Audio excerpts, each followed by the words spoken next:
Hey guys, it's Kelly. Welcome back to the channel of chilled, relaxed plant content where we talk about our plants and we just grow them how we want to grow them. If that's something you can relate to, hit the subscribe button. Let's be plant friends.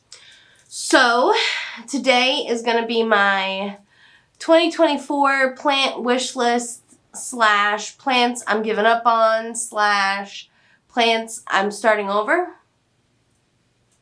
So I have a list of plants that I would love to have, but I don't have any room, so I'm not actively looking for them.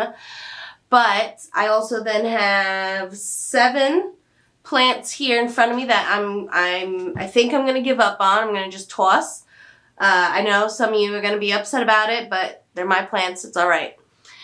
And for some of these plants that I have here already, I've already taken like cuttings to like restart the plant because I can't not, and I've also taken a couple like just node cuttings and like thrown them in like my little makeshift terrarium because why not? See what happens, right?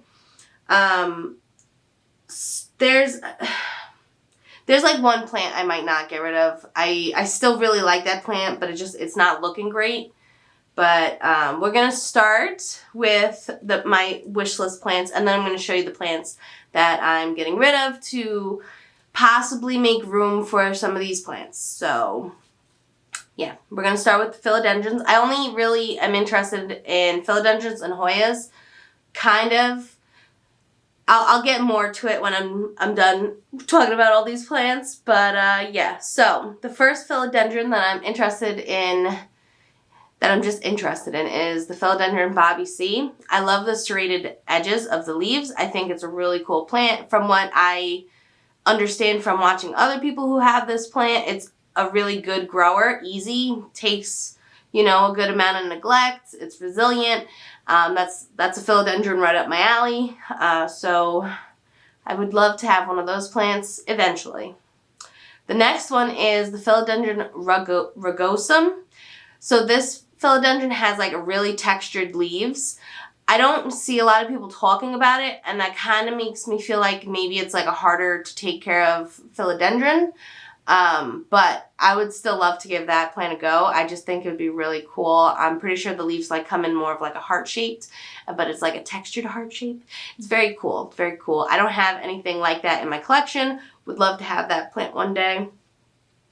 So the next philodendron, I have varicosum / splendid because I heard that the varicosum is really hard to grow. It's hard to keep happy. And then like the splendid is like a cross between the varicosum and something else. And it still gives you like the red backs to the leaves. But I would like to try the varicosum, but I don't want to spend a lot of money if it's going to be something I kill, or if I like just run into the splendid and that looks really similar to the varicosum, but it's an easier type of hybrid, I would just go with the splendid. I really don't know too much about the difference between like a splendid and a varicosum. If you guys have those plants, let me know which one is easier to grow and how do you grow them. I would greatly appreciate it. The next one I have is the Filodendron subhestatum. I just really like the back leaves, the back of the leaves that are red, like the really bright red back of the leaves, and I like the shape of the leaf. It doesn't really, from what I understand, it doesn't really get loby as it gets larger. Let me know in the comments below if that is incorrect, but from what I've been able to see, it keeps kind of like that narrow shaped leaf form, and I really do enjoy just like that shape of a leaf. Lobes are cool too, but I don't know, something about like it's like a dagger. I think it's cool. I don't know. And the last philodendron I have on my list is a Filodendron patriciae because I really want a long strappy leaf plant that's not an anthurium because I'm not anywhere near ready to get into anthuriums. I don't think they would do good in my care at all. But the Filodendron patriciae is supposed to be like a strappy leaf philodendron, so I would really like to try that plant out. None of these plants are like easy to come by as far as I'm aware, at least in my area. Let me know in the comments below if you guys like see these things like out at your Home Depots or your nurseries, and let me know where so that, if I take a trip somewhere, maybe I can go. It'd be kind of cool. All right, and then I have a couple of Hoyas. Most of these are like replacement Hoyas because some of them have passed on, and some of them are just not looking good. And I think like it's like my plant, so I think like maybe if I just get a whole brand new plant, it'll like grow better. So the first one is the Rotunda Flora. I've had this plant I think twice. I imported it, it died right away. And then I got it from somewhere in the United States. I think I ordered it on Etsy, and I had it for a while, but then again, that also, it wasn't really a big established plant, and I think maybe that plant needs to be established before like getting mailed out and trying to acclimate to another environment. So I would like to get a more established Rotunda Flora. The next one is the Manupensis. I've had this plant for a couple, at least 2 or 3 times, and it's always been imports, and the first 2 times like died right away. The third time I had it for a while, but then again I think it just, I don't know, it never like took off. It like always like kind of stuck around, and then I noticed that like the roots had rotted, and it was dead after that. I tried like saving it, didn't happen. So again, I'm going to be going for more of a established plant for a Manupensis, if I can find one. You know, they're not easy to come by as far as, again, I'm aware. The next plant, I actually have a little bit of it left. It's the, I'll get it, hold on. Ugh. It is the Hoya Linearis. This is what I have left of it. It's 2 strands. That's it. That's all I got. I don't know. It just, I used to have like a huge basket of it, and then I let it dry out. We had like a heat wave, and it like killed the plant. Like, this plant definitely needs more water than normal, and it's been okay living in water, but like I don't want to keep it in water. I want to put it in soil. But yeah, so I'm probably going to be on the lookout for another just larger established plant of that, and hopefully I don't kill it. We'll see. Also, while we're here, this is my Hoya Bella inner variegated. I had the outer variegated and the regular one, and I moved those 2 plants into soil, and they died. They died so fast.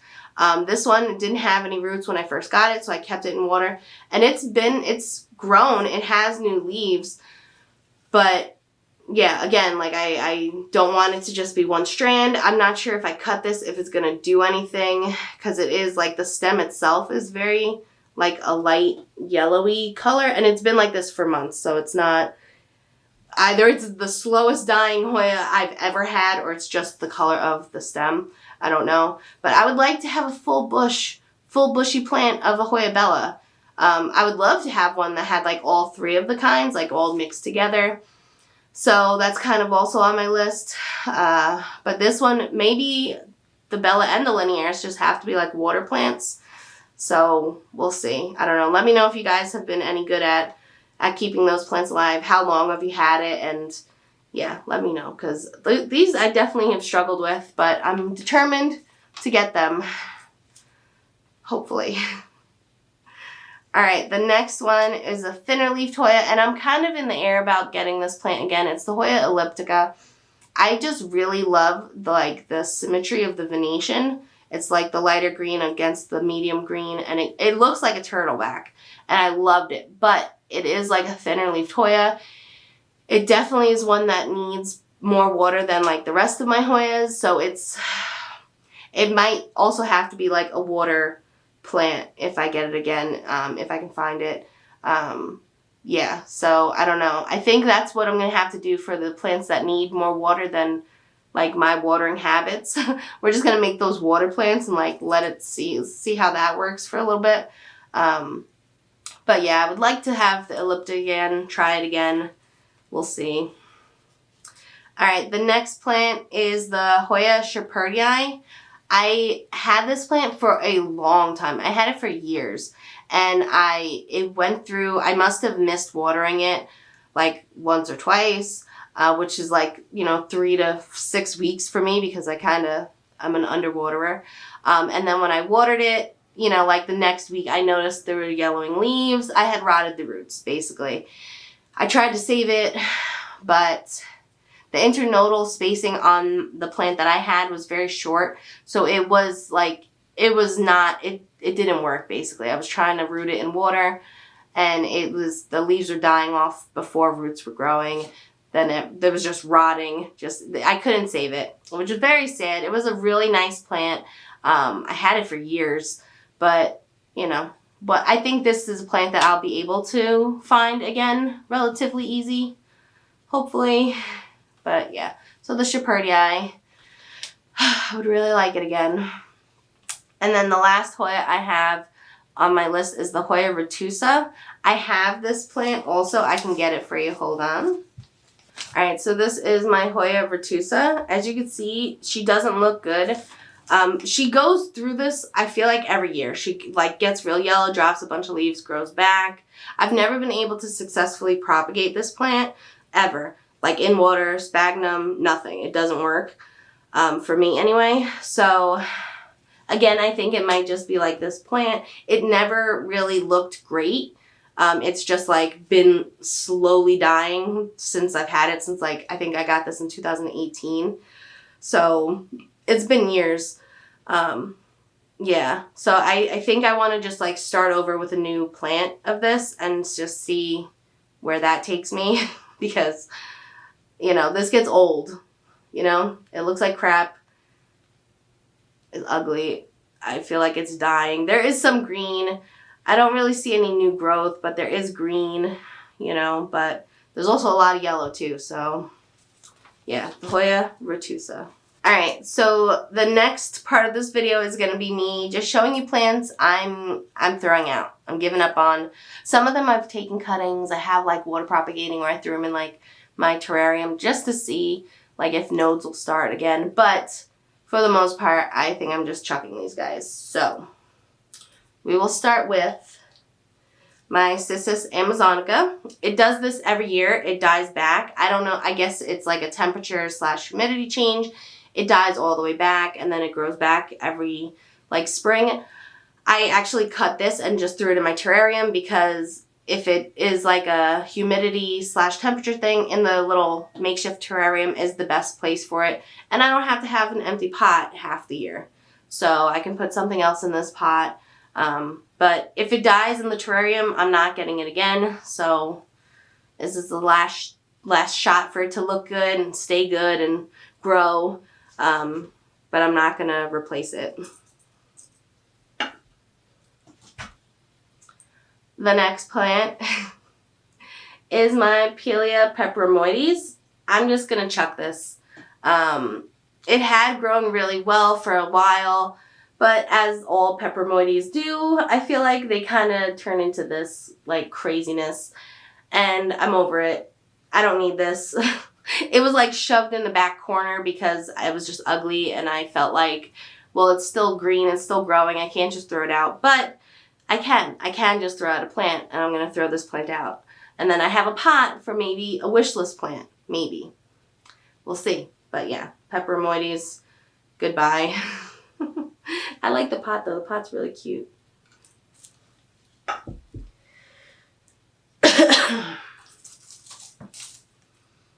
Alright, the next plant, I've been saying I was going to get rid of this plant like for years, and it's my Filodendron Branum.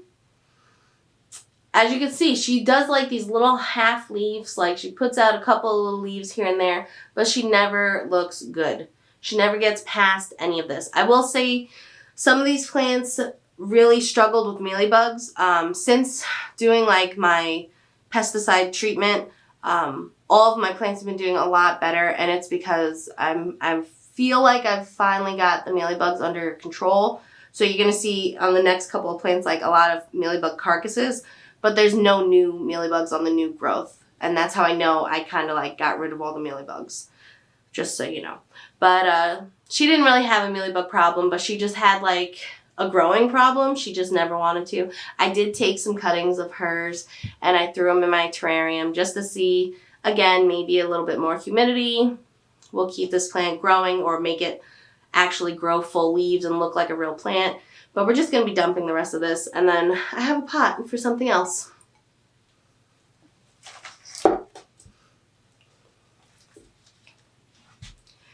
Alright, the next plant I'm going to be getting rid of is my my Monstera adansonii. As you can see, like, this is a newer leaf, and it's growing. There's no mealybugs on it, but where there's, like, over here, we had, like, crazy mealybugs at one point, which is why I went to such extremes for my pesticide treatment. But, yeah, I did take cuttings of this. Again, I have some cuttings in water and in my terrarium. We're just going to start over with this plant. I really do like the adansonii, but I don't want to have to deal with all of this. You know, I don't know. I don't want to wait for this to grow back and be a real plant. So we're just going to chuck it, and we'll see where my cuttings take us. This is also going to be a plant that if the cuttings don't make it, I'm not going to purchase it again. Partially because it's, like, prone to mealybugs. Every time I treated it, like, this plant always kept getting mealybugs. So we're nipping it in the butt. I don't know if it's the actual plant, the type of plant, whatever it is, we're chucking it. And then I can use this pot for something else.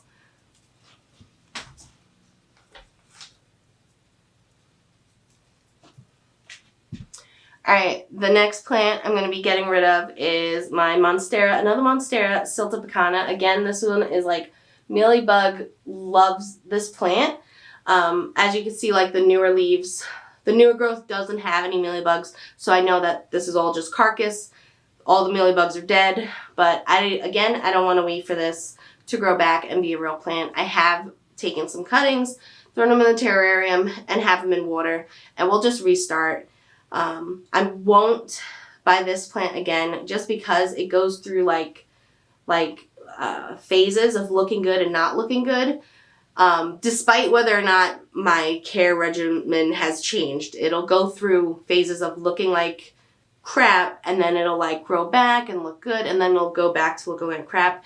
Then the mealybugs come back, and it's not worth it for this plant. This plant's kind of like a Filodendron Branum. It's just, it's never going to look good in my collection. I'm just going to accept it and move on.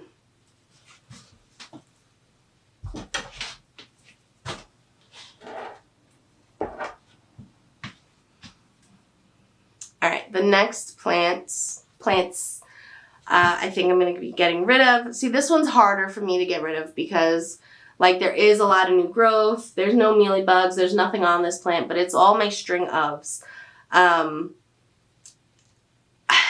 It's just, I'm over the string ofs, and I think I'm over the string of hearts. I have some Silver Glory in here, some spades, and I think that's it. Just regular hearts, Silver Glory, and spades.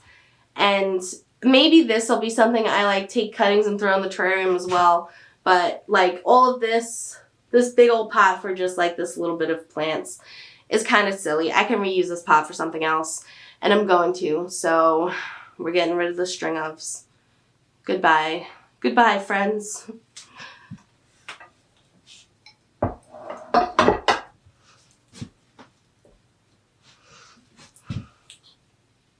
Alright, the last plant that I thought I was going to get rid of. I don't think I'm getting rid of this plant, actually, now that I'm, like, looking at it. It's my Asparagus Fern. I love this plant. At a previous job, one of my clients had one of these plants, and hers was huge. It looked really good, and it inspired me to get one. And, like, this pot has been through it. It's, like, held together with duct tape and crazy glue. And it's gone through, like, a mealybug issue. We got rid of all the mealybugs. And I think it's going to come back and grow actually really well now. So I'm not going to get rid of it. This is probably also a plant, if it did die, I would probably just buy another one because I really like this plant. I love this Asparagus Fern. There's another type of Asparagus Fern I want. I can't remember the name of it. North Fork or, no, Box Fern. The Box Fern Asparagus Fern or something, or Bunny Fern, something like that. I really like how that one looked, so I'll add that to my wish list. And, yeah, I'm not going to get rid of this plant.